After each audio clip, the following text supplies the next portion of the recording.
Hello friends, welcome back my YouTube channel. तो आज हम लोग रेगुलेटिंग एक्ट्स एमसीक्यू और उस पे अमेंडिंग एक्ट 1791 को कवर करेंगे।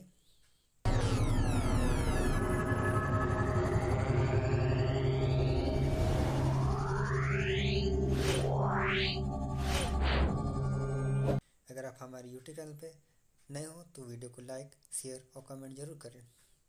तो आइए हम वीडियो को स्टार्ट करते हैं। हमारा पहला क्वेश्चन है 1773 के रेगुलेटिंग एक्ट के अनुसार बंगाल के गवर्नर जनरल को किस प्रकार के अधिकार प्राप्त हैं। तो ऑप्शन होगा पहला केवल न्यायिक अधिकार, ऑप्शन बी केवल प्रशासनिक अधिकार, या ऑप्शन सी केवल विधायी अधिकार, या ऑप्शन डी न्यायिक, प्रशासनिक और विधायी सभी अधिकार। तो इसका आंसर होगा ऑप्शन डी न्यायिक, प्रशासनिक और विधायी सभी अधिकार। रेगुलेटिंग एक्ट 1773 ने बंगाल के गवर्नर का पद नाम बदलकर गवर्नर जनरल किया और इन्हें न्यायिक, प्रशासनिक और विधायी सभी अधिकार प्रदान किए गए थे। इससे इन्हें भारतीय मामलों में अधिक नियंत्रण और स्वायत्तता मिली। हमारा सेकंड क्वेश्चन है रेगुलेटिंग एक्ट 1773 के तहत स्थापित सुप्रीम कोर्ट का पहला चीफ जस्टिस कौन था। Option A justice Impey, option B justice लेमा, ऑप्शन सी जस्टिस हाइड, या ऑप्शन डी जस्टिस चैम्बर। तो इसका आंसर होगा option C justice Hyde. Regulating act के तहत कलकत्ता में सुप्रीम कोर्ट की स्थापना की गई थी और इसके पहले chief justice sir Elijah Impey नहीं बल्कि सर एलिजा हाइड थे। हमारा तीसरा क्वेश्चन है रेगुलेटिंग एक्ट 1773 के अनुसार बंगाल के गवर्नर जनरल की सहायता के लिए कितने काउंसिल की नियुक्ति की गई थी। Option A 2, option B 3, option C 4, या ऑप्शन डी 5। तो इसका आंसर होगा ऑप्शन सी 4। गवर्नर जनरल की सहायता के लिए 4 काउंसिल्स की नियुक्ति की गई थी। इससे एक कार्यकारी परिषद का गठन हुआ जो गवर्नर जनरल के निर्णयों में सहायता करती थी। हमारा चौथा क्वेश्चन है रेगुलेटिंग एक्ट 1773 के अनुसार बंगाल के गवर्नर जनरल के निर्णयों में किसकी सहमति आवश्यक थी। ऑप्शन ए ब्रिटिश संसद, ऑप्शन बी ब्रिटिश राजा, ऑप्शन सी काउंसिल्स, या ऑप्शन डी ब्रिटिश प्रधानमंत्री।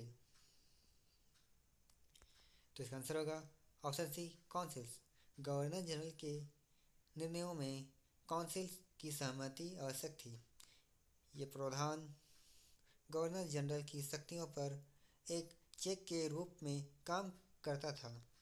हमारा पांचवा क्वेश्चन है रेगुलेटिंग एक्ट 1773 के अनुसार बंगाल के गवर्नर जनरल को किस प्रकार के अधिकार प्राप्त हैं।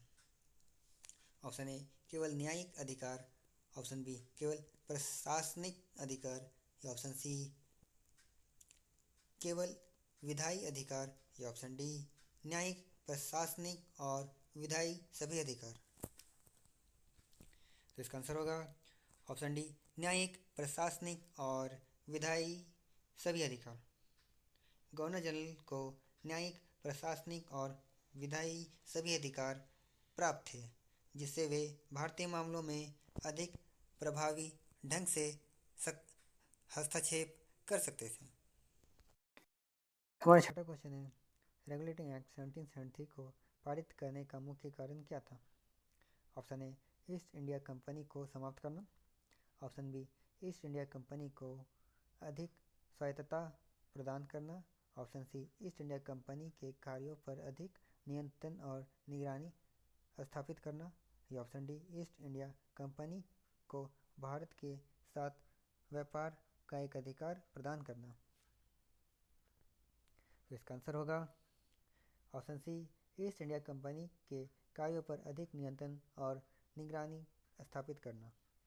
रेगुलेटिंग एक्ट 1773 को पारित करने का मुख्य कारण ईस्ट इंडिया कंपनी के कार्यों पर अधिक नियंत्रण और निगरानी स्थापित करना था। हमारा सातवां क्वेश्चन है रेगुलेटिंग एक्ट 1773 के तहत बंगाल का पहला गवर्नर जनरल कौन बनाया गया था? Option A lord Warren Hastings, option B sir John sir, option C lord Cornwallis, option D lord Wellesley. तो इसका आंसर होगा option A lord Warren Hastings. Lord Warren Hastings को रेगुलेटिंग एक्ट के तहत बंगाल का पहला गवर्नर जनरल नियुक्त किया गया था। इसके बाद हम अमेंडिंग एक्ट 1781 को कवर करेंगे, जिसमें हमारा पहला क्वेश्चन है 1781 के संशोधन अधिनियम को किस अन्य नाम से जाना जाता है? Option A regulating act, option B Pitt's India act, option C charter act, option D act of settlement. तो इसका आंसर होगा option D act of settlement. 1781 के संशोधन अधिनियम को एक्ट ऑफ सेटलमेंट के नाम से भी जाना जाता है। इसने 1773 के रेगुलेटिंग एक्ट में मौजूद खामियों को दूर किया था। हमारा दूसरा क्वेश्चन है 1781 के संशोधन अधिनियम ने किसकी शक्तियों में कमी की थी? Option A governor general, option B East India company, option C supreme court की कलकत्ता, या ऑप्शन डी ब्रिटिश संसद। तो इसका आंसर होगा ऑप्शन सी सुप्रीम कोर्ट की कलकत्ता।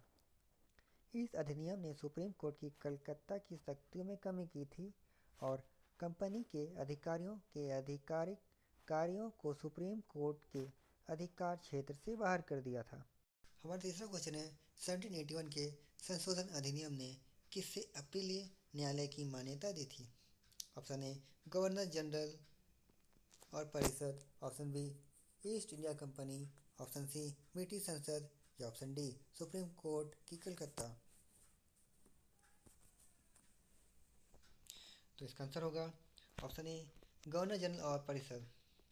इस अधिनियम ने गवर्नर जनरल और परिषद को अपीलीय न्यायालय की मान्यता दी थी और इन्हें प्रांतीय न्यायालयों से सिविल मामलों में अपील सुनने के लिए एक रिकॉर्ड के न्यायालय के रूप में बैठक करने की शक्ति प्रदान की थी।